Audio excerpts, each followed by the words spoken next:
So, you've recently lost your job, and you're staring at a blank screen, honestly, just completely unsure of what to do next. Look, you are absolutely not alone. Welcome to This Explainer. Today we're giving you the ultimate step-by-step guide to demystifying the employment insurance, or EI, online application process right here in Canada. The goal? To take this super overwhelming process and turn it into a totally clear, actionable roadmap so you can secure the income support you've rightfully earned. If you've just been laid off, you might be feeling completely overwhelmed by all the government bureaucracy. And honestly, that is totally normal. But take a deep breath, because we're going to walk through this exact process together step by step. Whether you're a complete beginner to the EI system or you just need a quick refresher, by the end of this explainer, you're going to know exactly how to navigate that digital portal with total confidence.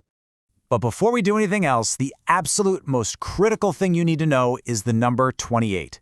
You absolutely must apply for EI regular benefits within 28 days. That's exactly 4 weeks of your last day worked. If you miss this window, you literally risk losing your benefits entirely. So whatever you do, do not delay. Here's our game plan for today.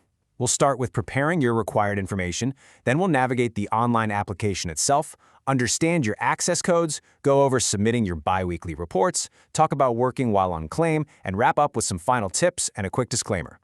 All right, let's jump straight into Section 1. Prepare your required information.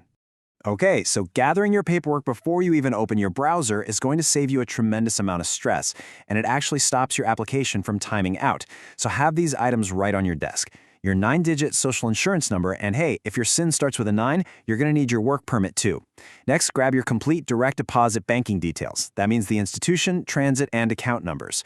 You'll also need your mailing and residential addresses with exact postal codes and your employment history for the last 52 weeks. Oh, and finally, you need the exact spelling of your mother's maiden name. Service Canada uses this as an automated security check, and seriously, a simple typo here can delay your entire claim. Now let's bust a massive myth right here, right now. A lot of people think they have to wait to receive the record of employment, their ROE, before they can even apply. The actual fact? You need to apply immediately. If your employer submits your ROE electronically, Service Canada gets it automatically anyway. You do not need to wait for it to start your application. Remember, you've got to protect that crucial 28-day window. Moving right along to Section 2, navigating the online application. Now that your documents are flawlessly prepped, it's time to actually tackle the Canada.ca digital portal. And the path is incredibly straightforward if you know exactly where to click. First up, go to Canada.ca and pick your language. From the main menu, you're going to navigate to Employment Insurance and then select Regular Benefits. On the right side of the page, just hit Apply, scroll all the way to the bottom and click Start Application. It's going to ask if you're retrieving a previous application. Just select No to start fresh and specify that you are applying for benefits as an employee. Once you're inside the portal, the system will prompt you to enter all those personal details we prepared just a minute ago. You'll need to input your exact dates of employment and then provide a reason for your separation. If it was simply a shortage of work, you just select that option, easy peasy. But if you quit or were dismissed, you're actually going to have to provide a detailed written narrative of the facts right there in the portal. Okay, listen up, because here is a critical warning. When you start, the system generates a temporary password for you. You need to write this down immediately. The system will only save your progress for exactly 72 hours. And get this, if you leave a single screen idle for more than 10 minutes, it kicks you out. That temporary password is your literal only way back in without having to start the whole shebang completely from scratch. Towards the end of the application, you'll answer a few exclusionary questions, like if you're taking a training course or receiving a pension, and then you'll be presented with 6 pages outlining your rights and responsibilities. Make sure you actually read these carefully.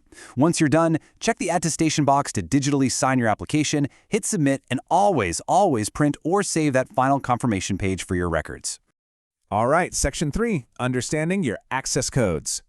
The absolute most confusing part of this whole post-application maze is figuring out your government access codes. So let's untangle this right now so you don't get locked out. You're dealing with 2 entirely different codes here. First is your 4-digit EI access code. This one actually arrives in the mail on your benefit statement shortly after you apply. This 4-digit code is permanently yours and is strictly used for submitting your bi-weekly EI reports. On the flip side, the 7-digit PAC, or personal access code, is used purely to verify your identity when you register for your online My Service Canada account, which is where you can go to view your ROEs and tax slips. Just be careful not to mix them up. Which brings us to Section 4, submitting bi-weekly reports. Getting your application approved is honestly only half the battle. To actually get paid, you have to prove you remain eligible by submitting mandatory biweekly reports using that 4-digit EI code we just talked about. If you look at this sample calendar for a claimant named Jane, you can see that each report covers a strict 2-week block, specifically running from Sunday to Saturday. When you're filling out your report online or by phone, you must accurately declare any hours you worked or money you earned during that exact specific window. The crucial point here is that during these reports, you are legally attesting to the government that you are ready, willing, and capable of working. You've got to declare anytime you travel out of the country or if you start taking classes, but most importantly, you absolutely must accurately declare all gross earnings, meaning your earnings before deductions, for any work you do. And yes, that includes unpaid freelance work or even farming. Failing to do so is considered fraud, and it can lead to some pretty severe penalties. Next up, Section 5. Working while on claim. Now, a truly brilliant feature of the Canadian EI system is that finding part-time work doesn't completely cut off your benefits. In fact, you're encouraged to work. Under the working while on claim rule, you get to keep 50 cents of your EI benefits for every single dollar you earn at a part-time job. This applies until your total earnings hit 90% of your previous weekly earnings. Anything above that cap, and your benefits are just deducted dollar for dollar. Let's look at exactly how this math plays out for a claimant named John. So John's previous weekly earnings were $1,500, meaning he gets the maximum weekly EI benefit rate of $638. Let's say John finds a part-time gig earning $300 a week.